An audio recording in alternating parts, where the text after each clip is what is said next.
はい、皆さんこんにちは、大川祐介です。見てください、この夕日。もうね、冬の時期めっちゃ天気良くて、ここね、夕焼け超綺麗なんですよ。で、多分ね、これ YouTube 撮ってる動画で、背景このね、夜景が見れるのはなかなかないと思います。ここお台場なんですけれども、もしよければ遊びに来てください。で、今回はですね、カメラについてのお話になるんですけれども、やっぱり僕もね、動画制作始めて5年になるんですけど、5年前ってどのカメラを買えばいいか正直わかんなかったんですよね。なので今回は初めて買う方、未経験の方におすすめの予算10万円くらいで写真とか動画が綺麗に撮れるおすすめのカメラっていうのを僕が3つご紹介したいと思います。で、種類はですね、結構ね、いろんな方に向けて、最適であろうカメラをピックアップしたので、あくまでね、今までの僕の経験も踏まえてのご説明なので、一つの参考にしてみてください。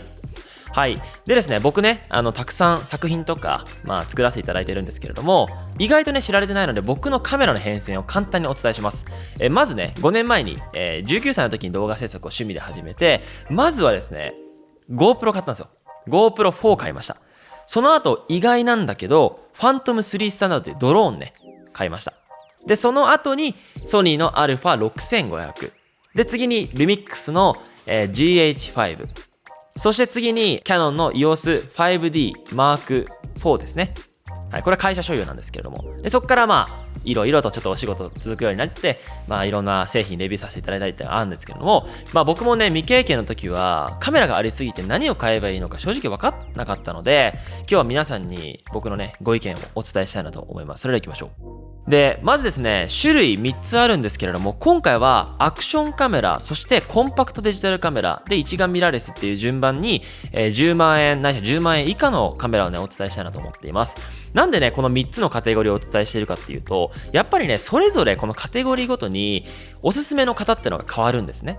例えば、今回もう早速一つおすすめしたいと思います。アクションカメラで言うと、GoPro Hero 10ですね。はい、GoPro さんが出しているアクションカメラの最新版となっています。僕もね、先日プロモーションさせていただいたんですけれども、やっぱりアクションカメラってスマートフォン、みんなスマートフォン持ってると思うんですが、スマートフォンってやっぱりモバイルとしての機能が結構多いじゃないですか。綺麗に撮れるんだけど。で、モバイルが壊れてしまうと、やっぱり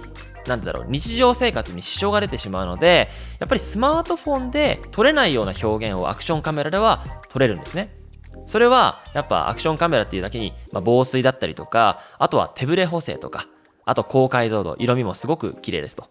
なので結構ね、僕も GoPro が一番最初に始めたんですけれども、カメラを始めたてで低コストで10万円以下で始めたいっていう方には一番いい選択肢なんじゃないかなって思っているし、僕もね、やっぱカメラ撮るってなった時に最初 GoPro 選んだので、結構ね、選ばれる方多いんじゃないかなと思ってます。で、この、ね、GoPro 10の価格なんですけれども、サブスクリプションに入ると5万円とか安くなるので、ぜひね、そちらチェックしてみていただけたらと思っています。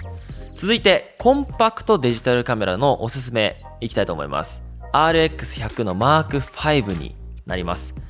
これもね、以前僕の動画で Vlog とか作品も作らせていただいたんですけれども、これ何かっていうと、まず1型のセンサーサイズが載ってるんですね。で、センサーサイズって何かっていうと、もうカメラの心臓部みたいなものです。基本的にそのセンサーで光を取り込んで、描写すると。なので、このセンサーサイズの大きさってのは結構大事になってきます。例えば、センサーサイズがちっちゃいと夜間で撮影してもノイズが乗ったりとか、基本的にはセンサーサイズが大きければ大きいほどすごくね、綺麗な映像が撮れると思っていただいて大丈夫です。で、あとね、オートフォーカス。本当にね、あんまりそのカメラがわからない方でもフォーカスがやっぱ強いので、ソニーのこの RX100 っていうのは。なので、未経験の方でも十分使いこなせるようなカメラになってます。で、何よりね、コンパクトデジタルカメラって、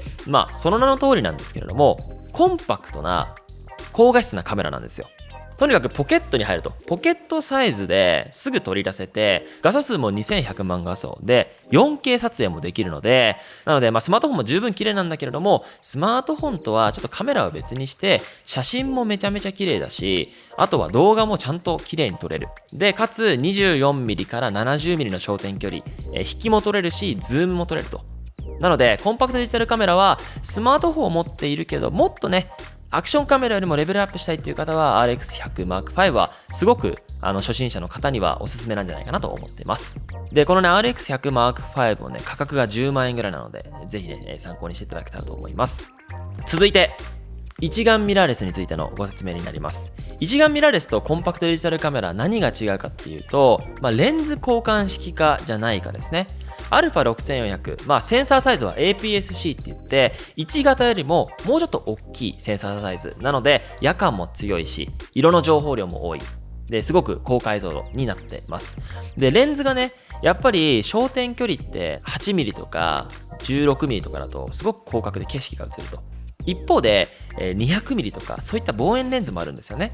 でレンズの、焦点距離によってやっぱ表現力っていうのも全然変わってくるので、それがコンパクトデジタルカメラだと2470とかなんですが、一眼ミラーレスだと自分のねこれ撮りたい絵に合わせてレンズをね購入してつけることができるので、この中で最もやっぱりレベルアップしたい、ステップアップしたいっていう方に、おすすめの、カメラが一眼ミラーレスっていうジャンルですね。でそこで僕がおすすめしたいのは α6400 です。はい、僕は6500をね最初に購入したんですけれども、価格がその時ね借金して20万30万しました、レンズ込みで。ただ今ね6400って中古で買うと10万円ぐらいで売ってるので、これはねぜひぜひおすすめです。ちゃんとね 4K 撮れるし本当に綺麗です。で結構ね 4K とかなんか解像度の話ってどのねスマートフォンとかカメラもやるじゃないですか。で結局解像度って正直スマートフォンでもこの一眼ミラーレスでも同じじゃないですか。じゃあなんで絵が違うのっていうのセンサーサイズなんですよね。でこのセンサーサイズが大きいともちろんねその一つのこの動画に対する色の情報量とかも圧倒的に多いので、同じ 4K でも色の深さだったりとか画力ってのが全然違うんですよね。コンパクトデジタルカメラとか一眼ミラーレスになってくるとやっぱりねスマートフォンでは表現できないような絵作りができるので、